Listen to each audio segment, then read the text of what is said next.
ಇದೀಗ ಬಂದಂಥ ಒಂದು ರೀತಿಯ ಆಘಾತಕಾರಿಯ ಸುದ್ದಿ ಅಂತ ಹೇಳ್ಬೋದು. ಹೌದು, ದೇವೇಗೌಡರಿಗೆ ಏನಾಗಿದೆ ನಿಜಕ್ಕೂ ಇದ್ರ ಬಗ್ಗೆ ಸಂಪೂರ್ಣವಾದ ಮಾಹಿತಿ ಕೊಡ್ತೀನಿ. ಅದಕ್ಕೆ ಮುನ್ನ ಚಾನಲ್ ಕೂಡ ಸಬ್ಸ್ಕ್ರೈಬ್ ಮಾಡ್ಕೊಳ್ಳಿ ಸ್ನೇಹಿತರೆ. ಹೌದು, ದೇವೇಗೌಡರ ಸ್ಥಿತಿ ಈಗ ಗಂಭೀರವಾಗಿರೋದು, ಐಸಿ ಕೂಡ ದಾಖಲಾಗಿರೋದು. ಮೊನ್ನೆ ತಾನೇ ಚೆನ್ನಮ್ಮ ಅವರು ಕೂಡ ತೀರಿ ಹೋಗಿದ್ದಾರೆ. ಇನ್ನು ಅದೇ ನೋವಿನಲ್ಲಿ ಇದ್ದಾರೆ ಅಂತ ಹೇಳ್ಬೋದು.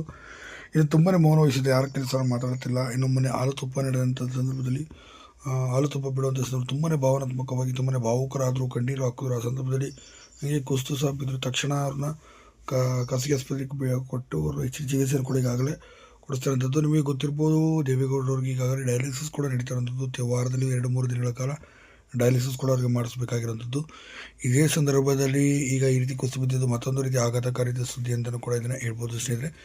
ಇನ್ನು ದೇವೇಗೌಡರು ಸಾಕಷ್ಟು ದೊಡ್ಡ ಮಟ್ಟಿಗೆ ಹೆಸರು ಮಾಡಿದಂಥ ಅತಿ ದೊಡ್ಡ ಇದೂರು ಅಂತ ಹೇಳಿ ಪ್ರಧಾನಮಂತ್ರಿಗಳಂತ ಹೇಳ್ಬೋದು.